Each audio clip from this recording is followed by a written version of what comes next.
Marcher par l'esprit, c'est-à-dire prier. Jésus pouvait dire aussi à ses disciples, il dit, veillez et priez afin que vous ne tombez pas en tentation. Il dit, l'esprit est disposé, la chair est faible. La chair vous fait faire ce qu'elle veut si vous ne priez pas. L'opposé des désirs, des passions de la chair, c'est la prière. Mais la prière sans cesse. C'est pourquoi il a dit, veillez et priez. Quand on dit veiller et prier, c'est pas forcément passer des nuits sans dormir. Veiller et prier, ça veut dire prier tout le temps. Ça veut dire veiller sur la prière. Ça veut dire veiller à prier. Ça veut dire soyez tout le temps en prière. Paul le dit littéralement en disant priez sans cesse. Comment est-ce qu'on n'est pas passionné des choses? C'est en étant passionné de Christ. Passionné par quoi? Par le moyen de la prière. Tu es toujours en prière.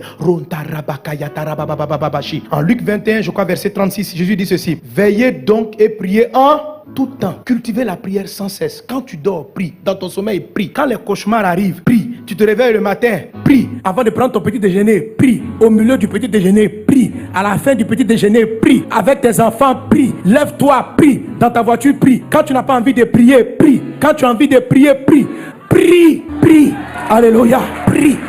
En tout temps. On dit veillez, priez en tout temps. Saison de pluie, tu pries. Saison sèche, tu pries. Il prie seulement, prie. La prière crée une atmosphère. Quand vous êtes sur un territoire, vous priez. Il n'y a plus de malédiction qui tient. La malédiction est suspendue parce que la prière est une zone que Dieu sécurise. Votre vie doit être une vie de prière. Jésus a dit, ma maison sera appelée une maison de prière. Et qui est la maison de Dieu? C'est ton corps. Qui est la maison de Dieu? C'est l'église. Ça doit être une atmosphère de prière. Vous savez, mes amis, les disciples ont vu Jésus marcher sur la mer. Ils n'ont pas demandé à Jésus, apprends-nous à marcher. Ils ont vu Jésus ressusciter les morts. Ils n'ont jamais dit à Jésus, apprends-nous la résurrection. Ils ont vu Jésus guérir des malades. Ils n'ont jamais dit à Jésus, apprends-nous à guérir les malades. La seule fois, ils ont demandé à Jésus de leur donner un coup. Apprends-nous à prier. Nous, on ne sait pas prier. Apprends-nous à prier. Parce qu'ils avaient compris une chose, que le secret de la vie surnaturelle de Jésus, ce n'était pas de faire des prodiges. C'était la prière. C'est dans la prière que le ciel se révélait sur la terre. Qu'on sortait de tout ce qui peut être malédiction. Prie en tout temps. Il y a des fois la chair n'a pas envie de prier. Quand elle n'a pas envie de prier, c'est là même qu'il faut prier. Elle veut dormir, puis tu pries. Même dans le sommeil,